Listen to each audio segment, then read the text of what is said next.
Welcome to the funnel effect. आज हम software architecture की दुनिया में एक बहुत ही क्लेवर कॉन्सेप्ट को समझने जा रहे हैं, क्लेम चेक पैटर्न। हाँ, और हमारे पास जो सोर्स मटेरियल है वो माइक्रोसॉफ्ट लर्न का एक आर्टिकल है जो एज़्योर आर्किटेक्चर सेंटर पर आधारित है। तो असल में समस्या क्या है जिससे ये पैटर्न सॉल्व करता है? इमेजिन कीजिए कि आपको एक बहुत बड़ा पैकेज भेजना है, लेकिन आपका डिलीवरी सिस्टम मतलब आपकी कुरियर सर्विस सिर्फ छोटे लिफाफे हैंडल करने के लिए बनी है। ये टेक की दुनिया में एक बहुत आम प्रॉब्लम है, जहां मैसेजिंग सिस्टम्स को लाखों छोटे छोटे मैसेजेस तेजी से प्रोसेस करने के लिए डिजाइन किया जाता है, लेकिन वो एक बड़े मैसेज से स्ट्रगल करने लगते हैं। बिल्कुल, जब कोई बहुत बड़ा मैसेज, जिसे हम टेक की भाषा में पेलोड कहते हैं, सिस्टम में आता है तो दो मुश्किलें होती हैं। पहली, वो सिस्टम की तय की हुई साइज लिमिट को पार कर सकता है और मैसेज रिजेक्ट हो जाएगा। एग्जैक्टली। और दूसरी, अगर वो लिमिट में है भी तो भी उसे प्रोसेस करने में सिस्टम की बहुत ज्यादा एनर्जी और रिसोर्सेज लग जाते हैं, जिससे बाकी सारे छोटे मैसेजेस की डिलीवरी स्लो हो जाती है, पूरा सिस्टम सुस्त पड़ जाता है। और यहीं पर क्लेम चेक पैटर्न एक बहुत ही एलिगेंट सोल्यूशन बनकर आता है। चलिए इस पैटर्न को और इसकी बारीकियों को ठीक से समझते हैं। आपने पेलोड की बात की, जो बहुत बड़ा है। ज्यादातर मैसेजिंग सिस्टम्स जैसे मैसेज क्यूज एफिशिएंसी के लिए बने होते हैं, तो वो इस बड़े पेलोड से कैसे डील करते हैं? यही तो ट्रिक है, वो डील करते ही नहीं। क्लेम चेक पैटर्न का कोर आइडिया है पेलोड को मैसेज से अलग कर देना। हाँ, इसे समझने का सबसे अच्छा तरीका है एयरपोर्ट पर लगेज चेक इन करने की एनालॉजी। जब आप ट्रैवल करते हैं तो आप अपना 20 किलो का बड़ा सूटकेस लेकर फ्लाइट कैबिन में तो नहीं बैठते। नहीं, बिल्कुल नहीं। उसे तो चेक इन काउंटर पर ही देना पड़ता है। बिल्कुल, आप अपना बड़ा सूटकेस एयरलाइन को देते हैं, वो उसे कार्गो होल्ड में सुरक्षित रख देते हैं और बदले में आपको एक छोटा सा क्लेम चेक या बैगेज टैग दे देते हैं। अच्छा। अब आप पूरी जर्नी में सिर्फ उस छोटे से टैग के साथ ट्रैवल करते हैं, जो आपकी जेब में आसानी से आ जाता है, और डेस्टिनेशन पर पहुंचकर आप उस क्लेम चेक का इस्तेमाल करके अपना सूटकेस वापस ले लेते हैं। ये एनालॉजी तो एकदम परफेक्ट है ना। तो इसका मतलब है कि मैसेजिंग सिस्टम यानी हमारी एयरलाइन को कभी पता ही नहीं चलता कि सूटकेस के अंदर क्या है या वो कितना भारी है। हाँ, उसे तो बस एक छोटा सा टैग हैंडल करना है। बिल्कुल। अब इसी एनालॉजी को टेक में ट्रांसलेट करते हैं। प्रोसेस बहुत सिंपल है। सबसे पहले एप्लीकेशन उस बड़े पेलोड को, यानी हमारे सूटकेस को, मैसेजिंग सिस्टम में भेजने के बजाय उसे किसी एक्सटर्नल डेटा स्टोर में सेव करती है, जैसे एज़्योर ब्लॉब स्टोरेज। ये हमारा एयरपोर्ट कार्गो होल्ड बन गया। और एक बार डेटा वहां सेव हो गया तो सिस्टम को एक रसीद चाहिए होगी, हमारी baggage tag. Correct. Data store उस पेलोड के लिए एक यूनिक एड्रेस या रेफरेंस जनरेट करता है। यही हमारा क्लेम चेक टोकन है। अब सेंडिंग एप्लीकेशन सिर्फ इस छोटे से टोकन को एक मैसेज के अंदर डालकर मैसेजिंग सिस्टम में भेज देती है। और मैसेजिंग सिस्टम, जिसे बड़े पेलोड से कोई मतलब नहीं, इस हल्के फुल्के मैसेज को तेजी से रिसीविंग एप्लीकेशन तक पहुंचा देता है। हाँ, और रिसीविंग एप्लीकेशन को जब ये छोटा मैसेज मिलता है तो वो उस क्लेम चेक टोकन को पढ़ता है और समझ जाता है कि असल माल कहाँ रखा है। और फिर वो उस टोकन से डेटा स्टोर से पूरा पेलोड रिट्रीव कर लेता है। एग्जैक्टली। और फिर उसे प्रोसेस करना शुरू कर देता है। सबसे फैसिनेटिंग बात यह है कि मैसेजिंग सिस्टम ने कभी भी उस बड़े पेलोड को देखा या स्टोर ही नहीं किया। उसने सिर्फ एक छोटा हल्का रेफरेंस टोकन हैंडल किया। इससे मैसेजिंग सिस्टम पर लोड बहुत कम हो जाता है और वो अपना असली काम यानी मैसेजेस को तेजी से राउट करना एफिशिएंटली कर पाता है। सही बात है। ये तो हुई प्रोसेस की बात, लेकिन आर्टिकल इस बात पर भी जोर देता है कि इस पैटर्न को लागू करना ही काफी नहीं है, इसे सही ढंग से लागू करना जरूरी है। मतलब कुछ बातों का ध्यान रखना पड़ता है। हाँ, दो बहुत जरूरी बातें हैं। पहली है मैसेज कंज्यूम होने के बाद उसे डिलीट करना। जैसे लगेज मिलने के बाद आप अपना बैगेज टैग फाड़कर फेंक देते हैं। बिल्कुल, उसे हमेशा के लिए संभाल कर नहीं रखते। अगर आप ऐसा नहीं करेंगे तो डेटा स्टोर में पुराना यूजलेस डेटा जमा होता रहेगा, जिसे डिजिटल होर्डिंग भी कह सकते हैं। इससे स्टोरेज कॉस्ट बढ़ेंगी और सिस्टम में क्लटर होगा। तो इस क्लीनअप को करने के क्या तरीके हैं? सोर्स में दो अप्रोचेस बताई गई हैं। पहली है सिंक्रोनस डिलीशन।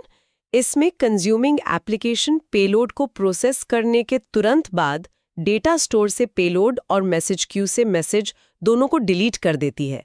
काम तुरंत हो जाता है, क्लीनअप रियल टाइम में होता है। लेकिन इसमें तो एप्लीकेशन पर एक्स्ट्रा लोड पड़ेगा। मतलब मेन बिजनेस लॉजिक चलाने के साथ साथ क्लीनअप का काम भी उसी को करना होगा। क्या इससे परफॉर्मेंस पर असर नहीं पड़ेगा? आपका सवाल बिल्कुल सही है। यही इसका ड्रॉबैक है। इसमें एप्लीकेशन की प्रोसेसिंग पावर इस्तेमाल होती है। इसीलिए दूसरा तरीका है एसिंक्रोनस डिलीशन। अच्छा, इसमें एक अलग डेडिकेटेड प्रोसेस बनाया जाता है जिसका काम सिर्फ क्लीन अप करना है। ये मेन एप्लीकेशन से बिल्कुल अलग चलता है और बैकग्राउंड में पुराने मैसेजेस और पेलोड्स को हटाता रहता है। इसका फायदा तो साफ है कि मेन एप्लीकेशन पर कोई लोड नहीं पड़ता, वो अपने कोर टास्क पर फोकस कर सकती हैं। हाँ, लेकिन इसका मतलब है कि आपको एक और प्रोसेस मैनेज करना होगा, उसकी मॉनिटरिंग करनी होगी, जो सिस्टम की कम्प्लेक्सिटी को थोड़ा बढ़ाता है।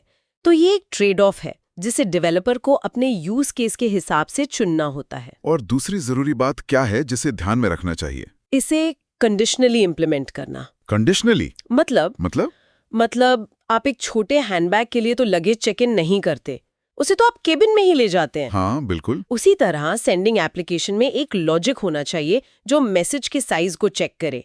अगर मैसेज छोटा है और मैसेजिंग सिस्टम की लिमिट के अंदर है तो उसे सीधे सिस्टम में भेज दें। अगर बड़ा है तभी क्लेम चेक पैटर्न का इस्तेमाल करें। मतलब एक स्मार्ट सिस्टम जो खुद तय करे कि कब क्लेम चेक इस्तेमाल करना है और कब नहीं। इससे छोटे मैसेजेस के लिए डेटा स्टोर में सेव करने और टोकन जनरेट करने जैसे अननेसेसरी स्टेप्स बच जाते हैं। हाँ, और इससे लेटेंसी कम होती है और सिस्टम का थ्रूपुट मतलब मैसेज प्रोसेसिंग की ओवरऑल स्पीड बेहतर होती है। तो अब ये साफ है कि ये पैटर्न कैसे काम करता है। अब सवाल ये है कि एक डेवलपर को इसे असल में कब इस्तेमाल करना चाहिए। सोर्स में इसके क्या यूज केसेस बताए गए हैं? आर्टिकल में 2 प्राइमरी यूज केसेस बताए गए हैं।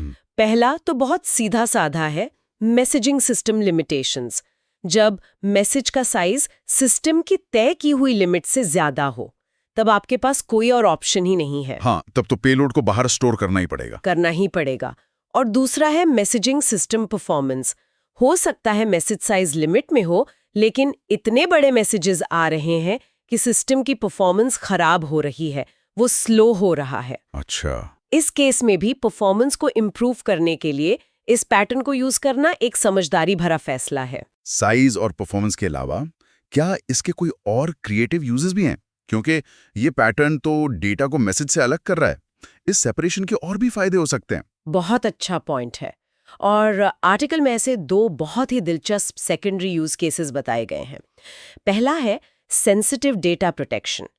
सोचिए कि पेलोड में कोई सेंसिटिव जानकारी है, जैसे personal details, credit card numbers या पेशेंट रिकॉर्ड्स। हाँ, पेशेंट रिकॉर्ड्स, जिसे आप मैसेजिंग सिस्टम को नहीं दिखाना चाहते। आप उस सेंसिटिव डेटा को एक हाईली सिक्योर डेटा स्टोर में रखकर सिर्फ उसका क्लेम चेक भेज सकते हैं। वाओ, जिसका मतलब है कि अगर कोई हेल्थ केयर एप्लीकेशन है तो पेशेंट की प्राइवेट मेडिकल रिपोर्ट कभी भी जनरल मैसेज क्यू से गुजरेगी ही नहीं। उसे सिर्फ ऑथराइज्ड एप्लीकेशन ही एक्सेस कर पाएगी। ये तो सिक्योरिटी के लिहाज से बहुत बड़ा एडवांटेज है। बिल्कुल, एक्सेस कंट्रोल सिर्फ सिक्योर डेटा स्टोर पे मैनेज किया जा सकता है। दूसरा क्रिएटिव यूज केस है complex routing scenarios. Complex routing. Imagine कीजिए कि एक मैसेज को मंजिल तक पहुंचने से पहले कई अलग-अलग कंपोनेंट्स या सर्विसेज से होकर गुजरना होता है। अगर हर कंपोनेंट उस बड़े पेलोड को खोलेगा, पढ़ेगा और फिर आगे भेजेगा, जिसे हम सीरियलाइज डीसीरियलाइज करना कहते हैं, तो प्रोसेस बहुत स्लो हो जाएगा। एक बॉटलनेक बन सकता है। एग्जैक्टली, यानी हर स्टॉप पर सूटकेस खोलने और बंद करने की जरूरत नहीं, बस टैग दिखाकर आगे बढ़ जाओ। फाइनल डेस्टिनेशन पर ही सूटकेस खोला जाएगा। ये तो बहुत एफिशिएंट है। हाँ, क्लेम चेक पैटर्न का इस्तेमाल करके इंटरमीडिएट कंपोनेंट्स सिर्फ छोटे टोकन को आगे बढ़ाते हैं। बड़े पेलोड को प्रोसेस करने की जरूरत नहीं पड़ती। सिर्फ फाइनल डेस्टिनेशन को ही पेलोड रिट्रीव करने की जरूरत होती है। इससे पूरी प्रोसेसिंग पाइपलाइन की एफिशिएंसी कई गुना बढ़ जाती है। सोर्स मटेरियल माइक्रोसॉफ्ट का है तो जाहिर है उसमें एजोर वेल आर्किटेक्टेड फ्रेमवर्क का भी जिक्र है। ये पैटर्न अच्छी क्लाउड डिजाइन बनाने में कैसे मदद करता है? हाँ, ये फ्रेमवर्क अच्छी क्लाउड आर्किटेक्चर बनाने के लिए माइक्रोसॉफ्ट के गाइडलाइंस का सेट है, जिसमें 5 पिलर्स होते हैं। क्लेम चेक पैटर्न इनमें से कई को सपोर्ट करता है, जैसे रिलायबिलिटी। रिलायबिलिटी कैसे? डेटा स्टोर्स जैसे Azure ब्लॉब स्टोरेज अक्सर मैसेजिंग सिस्टम से ज्यादा रिलायबल होते हैं डिजास्टर रिकवरी के लिए, तो पेलोड को वहां रखने से डेटा की सेफ्टी बढ़ जाती है। और सिक्योरिटी की तो हमने बात करी ली, सेंसिटिव डेटा को आइसोलेट करके। करेक्ट। फिर आता है कॉस्ट ऑप्टिमाइजेशन। कई मैसेजिंग सर्विसेज मैसेज के साइज के हिसाब से चार्ज करती हैं, बड़े मैसेजेस महंगे पड़ सकते हैं। तो मैसेजेस को छोटा रखकर आप शायद एक सस्ता मैसेजिंग टियर इस्तेमाल कर सकते हैं। बिल्कुल, जिससे पैसे बचते हैं और आखिर में परफॉर्मेंस एफिशिएंसी। सिस्टम पर लोड कम करके स्पीड और एफिशिएंसी बढ़ाई जाती है, जिससे एप्लीकेशंस तेजी से स्केल कर पाती हैं। इसे और कॉन्क्रीट बनाते हैं। सोर्स में अज़ोर के साथ कुछ एग्जाम्पल्स दिए गए हैं। ये पैटर्न असल में कैसे इम्प्लीमेंट होता है? हाँ, आर्टिकल बताता है कि ये पैटर्न अज़ोर के कई पॉपुलर मैसेजिंग सर्विसेज के साथ सीमलेसली काम करता है, जैसे अज़ोर क्यू स्टोरेज, इवेंट हब्स और सर्विस बस। ये इसकी वर्सेटैलिटी दिखाता है। अच्छा। सोर्स ये भी बताता है कि क्लेम चेक टोकन को 2 तरीकों से जनरेट किया जा सकता है। एक है ऑटोमेटिक तरीका। ऑटोमेटिक से क्या मतलब? इस सिस्टम खुद कर देता है? एक तरह से हाँ, आप अज़ोर इवेंट ग्रिड जैसी सर्विस का इस्तेमाल कर सकते हैं। जैसे ही कोई फाइल अज़ोर ब्लॉब स्टोरेज में अपलोड होती है, इवेंट ग्रिड ऑटोमेटिकली एक इवेंट ट्रिगर कर सकता है जिसमें उस फाइल का रेफरेंस या क्लेम चेक हो। मतलब file uploaded, now process it जैसे सिनेरियोज के लिए। हाँ, ये उसके लिए बहुत एफिशिएंट है। और दूसरा मैनुअल तरीका है, जिसमें डेवलपर कस्टम कोड या कमांड लाइन टूल्स का इस्तेमाल करके टोकन जनरेट करता है। इससे डेवलपर्स को अपनी स्पेसिफिक बिजनेस लॉजिक के हिसाब से इम्प्लीमेंटेशन चुनने की पूरी फ्लेक्सिबिलिटी मिलती है। एग्जैक्टली, वो तय कर सकते हैं कि टोकन कैसा दिखेगा, उसमें क्या इन्फॉर्मेशन होगी और वो कब जनरेट होगा। तो आज हमने समझा कि क्लेम चेक पैटर्न बड़े डेटा पेलोड्स को हैंडल करने का एक बहुत ही स्मार्ट और वर्सेटाइल तरीका है। इसमें पेलोड को मैसेज से अलग करके एक एक्सटर्नल स्टोर में रखा जाता है और मैसेज में सिर्फ उसका रेफरेंस टोकन भेजा जाता है। बिल्कुल, एक एयरपोर्ट बैगेज क्लेम सिस्टम की तरह, लेकिन डेटा के लिए। हाँ, ये न सिर्फ साइज लिमिटेशंस को सॉल्व करता है, बल्कि परफॉर्मेंस, सिक्योरिटी और कॉस्ट को भी ऑप्टिमाइज करता है। हाँ, लेकिन यहाँ एक जरूरी सवाल उठता है। जहाँ ये पैटर्न साइज की समस्या को इतनी खूबसूरती से हल करता है, वहीं ये सिस्टम की ओवरऑल कॉम्प्लेक्सिटी पर क्या असर डालता है? एक एक्सटर्नल डेटा स्टोर और टोकन मैनेजमेंट को जोड़कर हम सिस्टम में नए कंपोनेंट्स और पोटेंशियल पॉइंट्स ऑफ फेलियर भी इंट्रोड्यूस कर रहे हैं। डेटा स्टोर डाउन हो सकता है, टोकन इनवैलिड हो सकता है या क्लीनअप प्रोसेस फेल हो सकता है। यानी हर सॉल्यूशन अपने साथ नए चैलेंजेस भी लाता है। बिल्कुल, तो इसे इम्प्लीमेंट करने से पहले परफॉर्मेंस और कॉस्ट के फायदों को इस बढ़ी हुई आर्किटेक्चरल कॉम्प्लेक्सिटी और ऑपरेशनल ओवरहेड के साथ तौलना बहुत जरूरी है।